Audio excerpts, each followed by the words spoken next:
All right, Larson, are you ready to do this? You ready to guess some Meltzer star I'm ready ratings? because I've been doing pretty well at them. I think I got 5 points last time. You got 1. I don't know what the final tally is, but at minimum, I'm up 4. Oh, man. Good job. Well done. All right, new season starts today. What? No, it's not. That's Clean arbitrary. slate. A clean slate. Who wants to go You first? quizzed me first because I quizzed you first last I time. quiz you first. Good. All right, here we go. You're in the hot seat. Sure. Today's theme is I had 15 minutes to cobble this together, and so I did some WrestleMania matches, 2 different WrestleManias. All right. That's what I did. Cool. First up from WrestleMania 1998, 14. 14. All right. We've got a tag title action match. Remember what the tag title match was at It 14? was Foley and Funk Very against good. the New Age Outlaws. You got that right. According to Meltzer, New Age Outlaws' real names are Brian James and Monty Sopp. Monty Sopp is a great name. I thought his first name was Kip. That's what I thought too, but according to this is Monty Sopp. All right. Dumpster match. Yeah, I remember this Action. one. All right, here we go.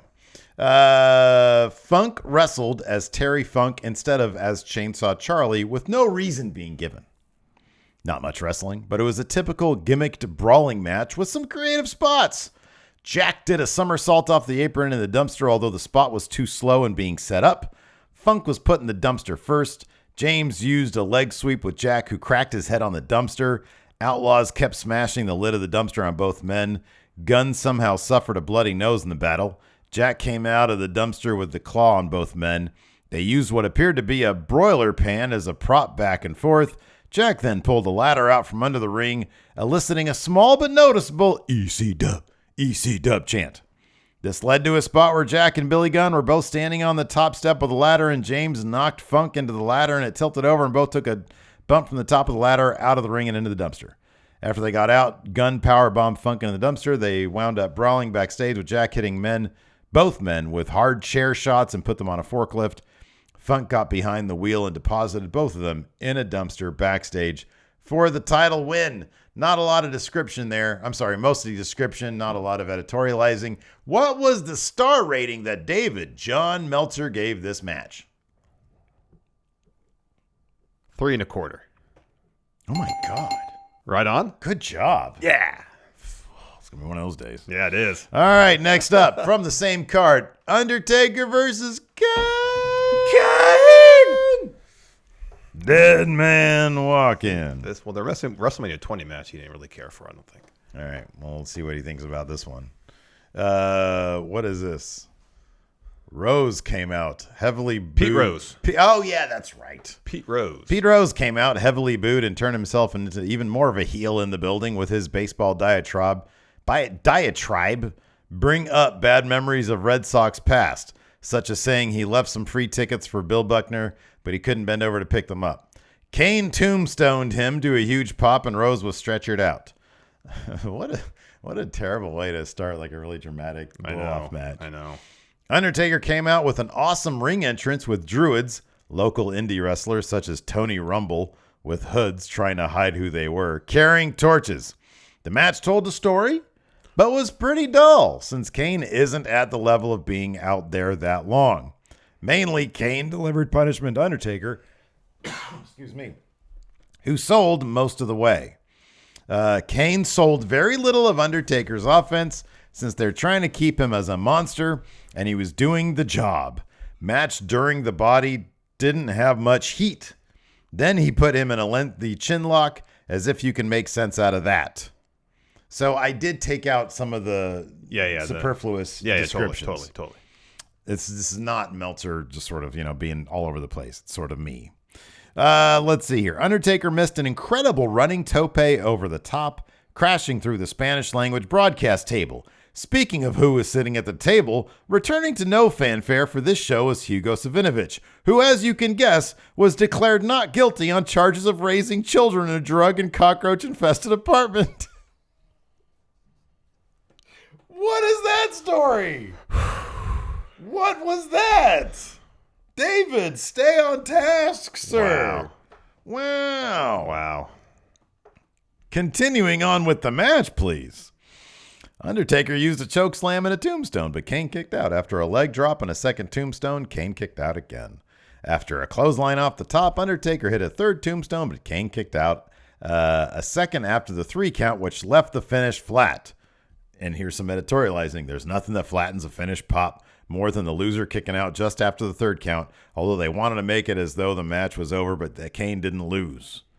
After the match, Bear attacked Taker, who came back and decked him, allowing Kane to hit Taker with a chair and tombstone him on the chair.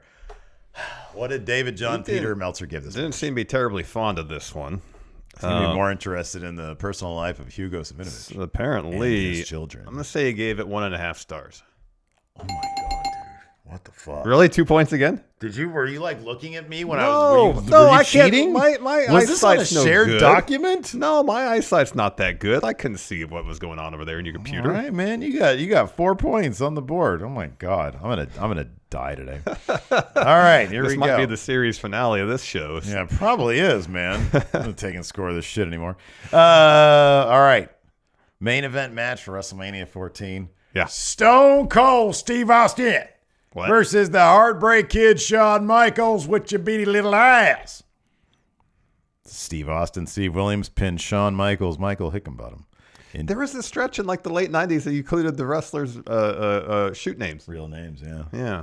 In 20 minutes and 2 seconds to win the WWF title. Michaels had a ring on a chain around his neck. Apparently, he just got engaged to a former WWF seamstress who played the role as the shorter of the 2 women that were chasing Dude Love around over the summer. And dedicated the match to Hebner. Immediately, Michaels took a crazy backdrop over the top rope onto Helmsley. Helmsley attacked Austin and rammed him into the guardrail. This allowed ref Mike Chioda to order Helmsley and Chyna to the back. By the way, he spelled Chioda wrong. Before leaving, Austin threw Helmsley into the musical equipment that the DX band, who were heavily booed after playing a new wave version of America the Beautiful. Don't remember that. It was a new wave version of it? I don't know if Dave knows what new wave is. I don't think he knows what that is. And never did play the promised national anthem after all the booing had left behind. They worked at a pretty good pace, but as the match went on, Michaels looked really bad, holding his back, swearing, and his face looking as if he was going to pass out. There were also loud Holyfield chants that Ross and Lawler both pretended they didn't know what the chants were. Michael was holding the ropes while Tyson didn't tell the ref what was happening. Austin reversed it. Michael went for the super kick, but Austin ducked. Austin went for the stunner, but Michael slipped away. Michaels went for the kick again, but Austin caught the funner and then hit a stunner. Tyson jumped in the ring and counted the fall for the win. Austin then gave Tyson an Austin's t-shirt, which he held in front of him. When Michaels recovered, he saw Tyson with a t-shirt and started arguing. Michaels went to throw the punch. Tyson fired back. Michaels took a more convincing dive than Bruce Seldon, and Tyson and Austin left together amidst thunderous cheers. How many stars did Dave Meltzer give this bitch? I think I know this one. Oh. I think it's 3 3/4. So close. The one that you didn't know. It's 3 1. Oh, that's all? Yeah. Wow. I thought it was 3 match. 3/4. All right. Yeah. I still got 4 points. That's fine. I think that match has actually aged pretty well. Yeah, I think so. All right. Next up, Steve Austin's last real match Against The Rock, yeah. against The Rock. 17 minutes, 53 seconds. Earlier in the show, Rock, I'd like to go back and rewatch this. I remember it being just It's a really good match. It is really good. Earlier in the show, Rock did an interview and for a moment was almost overwhelmed, which was subtly brilliant because it gave people the idea that he was emotional over it being his last match, even though nobody ever said it on the show, building to the Raw angle. About this being The Rock's last I'm match? assuming Austin's last match. I think so, but it's kind of an oddly worded sentence. It is. Actually, it should have been pointed out at some point as to what does this mean, since it went over 99.9% of the people's heads. Austin got the biggest reaction of anyone on the show. I guess his point is I don't think they advertised this as Austin's last match. No, I don't think they did. Yeah. Austin got the biggest reaction. Austin was hurting bad, particularly his neck, but Rock put on a performance carrying this to a great match. So did Ross, for that matter. Ross said Rock was arguably the greatest third-generation superstar in wrestling. Arguably? I mean, who is the competition? Robert Fuller? Eddie Gilbert? Super Porky Jr.? Dave being spicy like a comedian and a historian is It's pretty funny. great. Rock used some chop blocks early to set up a sharpshooter. Rock put on Austin's jacket and wrestled in it for several minutes. Austin used a rock bottom for a near fall. Rock used a stunner for a near fall. When Austin hit the stunner, the place came unglued, but Rock kicked out. Austin threw the ref out of the ring and got hit with a low blow by Rock. Rock missed an elbow, and then Austin missed a stunner. Rock hit the people's elbow in his second try for a near fall, and he ended without both end elbow pads. Austin kicked out of 2 more rock bottoms before finally getting pinned on the third one. On his way out, Rock kissed his wife and mother, who were at ringside. Is Dave thinking this is Rock's last match? It almost kind of seems like it. It does seem like it. So it was a great match. He didn't really give, in the Attitude Era, he didn't really give a lot of matches 4.5 or more. So I'm going to say 4.25. You get 1 point. 4 stars. 4 stars. 4 stars. All right. 5 points for Larson. Man, I think it's, you know what, man? I'm just going to enjoy my time here. All right. Because there's no way I'm going to do anything close to that. All right. So I got all Royal Rumble matches again. I'm going to try to get this up before the Rumble, or at least day of Rumble. All right, cool. Sounds good. So we'll have some Rumble matches to talk about. First one here. Mitch. I Quit match between The Rock and Mankind. Royal Rumble 1999. Rock wins. 21 minutes, 46 seconds. Yeah. This first line is great. Okay. Congratulations to Brian Alvarez on the Observer hotline for picking the finish correctly. About them playing a tape of Mankind saying, I quit. At that point, Dave knew. Padawan. He knew that Alvarez would be the Padawan. This was sort of given away on the pre-game show when Mankind used those words in his interview, and Shane McMahon reacted to it as if he had fallen into a trap. Very good match, but this won't be remembered as a classic I Quit match with the Funk versus Flair and Magnum TA versus Tully Blanchard matches, partially because of the finish. The finish, and I'm not talking about the screw job aspect of it, didn't remotely qualify as entertainment, maybe caring that a guy who was formerly such a brilliant performer may wind up with no brain cells later in life qualifies you as someone who doesn't get it. He culminates saying, it wasn't anything unprecedented, and there's a lot of money involved in the business nowadays, but hopefully we'll never have to see anything like that again. What did Dave Meltzer give that? God damn. This match. He was so focused on the finish, but he seemed to like the actual match. But he was so focused on how crap the finish was. I'm going to say he gave it 2 3/4. 3 3/4. Oh, God. Okay. Spends a whole goddamn novel talking about how awful the finish was. All right. 3 3/4. All right. Next, a match for the WWE Championship at Royal Rumble 1991. Sgt Slaughter defeating Ultimate Warrior in 12 minutes and 45 seconds. Yeah, okay.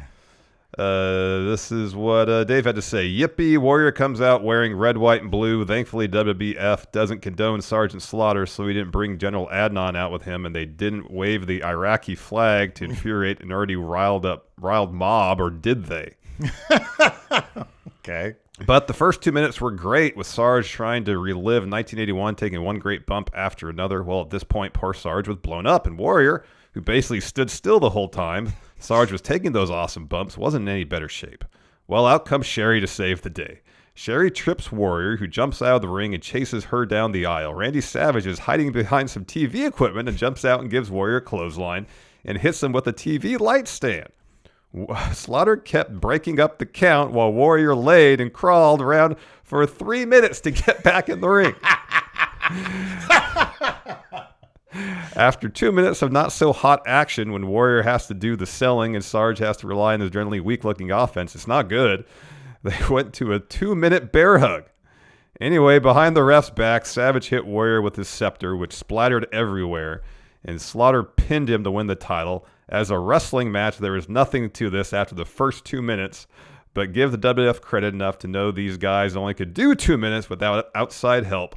So they sent out the best outside help in the world, and really this thing was very entertaining because of those not involved in the match itself. What did Dave give this match? Oh my God. Okay. Jesus Christ. All right. All right. So we said the first 2 minutes were okay. The first 2 minutes were very good. Were very good. The rest of it was entertaining, but bad. But dog shit. But dog shit. I don't know if we've explored, like, Dave, how he feels about entertainment versus, like, quality. Yeah. Well, this might be a litmus test for you. Okay. All right. Oh, man. Okay, I can rule out him going as high as, like, a 4-star match. Clearly, he's not going to do that. I don't think he would call this a dud. I think he'd probably be going under 2 for the entertainment value, even though it's a trash match. I'd say he gives it 1 3/4. Hold on to your socks, Steve. 3.5 stars. What the fuck? What the fuck? That's the stupidest thing I've ever heard in my life. What?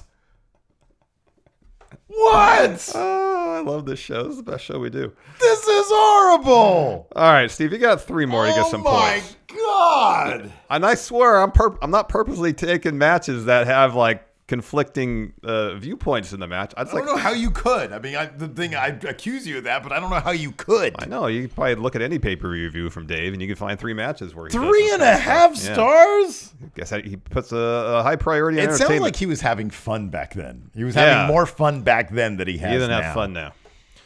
Next, Steve. All right, let's get on the board, all right? I believe you can do it. We're talking about the Royal Rumble match, Royal Rumble 94. This is one that Brett and Luger won at the same time, 55 minutes, 8 seconds.